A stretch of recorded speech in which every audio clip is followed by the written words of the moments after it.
Hello, everyone. I wanted to give you an update on how my back wheel on my A5 Air is performing. I've done some testing, which has to do with going downhill, letting gravity take me downhill, which takes me to a flat area, and then seeing how long it will roll on the flat area, how far it will go. If you're not aware, my last video talked about how my back wheel seems to be binding up or not spinning freely. And these tests involve me loosening the nuts, which fixes that little issue, but then the nuts are loose, of course, and the wheel is loose and wobbling around a little bit. So, probably not the safest thing to do. I've thought about duct taping the nuts so that they would stay in place, so I may do that. I also may just get new bearings so I don't have to loosen the wheels to begin with. We will see. But the test results are like this. I found that whether I have the wheel freely spinning or have it tightened up to where it's binding a little bit, so loose versus tight, I have found that on the downhill, it really makes no difference or very little difference. There is a difference, but not enough to matter. Where it does matter, though, is at the slower speeds, the speeds that you would be on a flat, kicking yourself, pushing yourself. That did sound kind of funny, didn't it?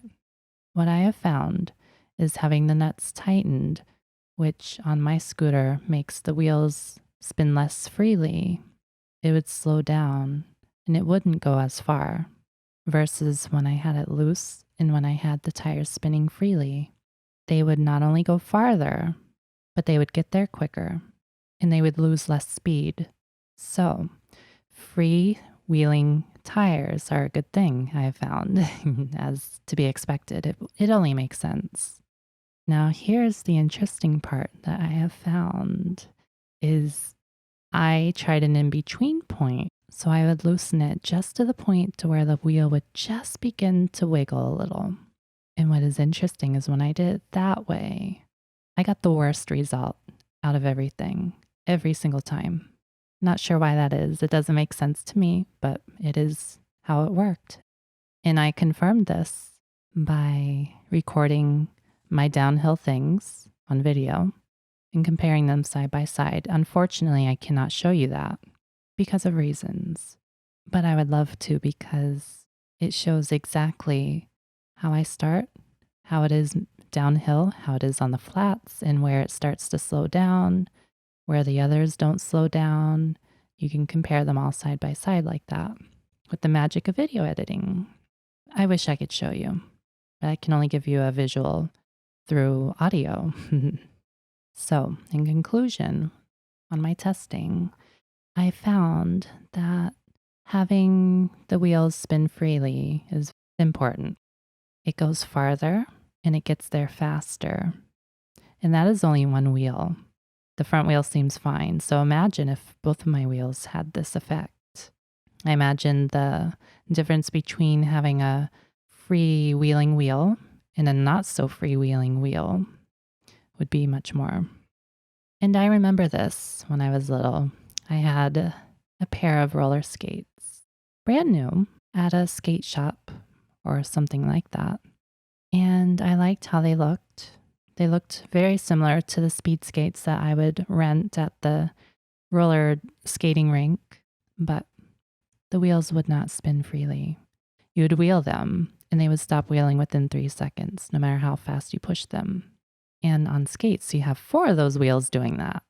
And how this translated on the skating rink was it would slow down quite fast compared to what I was used to with the speed skates that I would rent.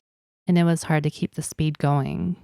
And I was exhausted, where normally I was used to just going and going and going. It was nothing. So I can only imagine same thing with this A5 scooter. Same deal.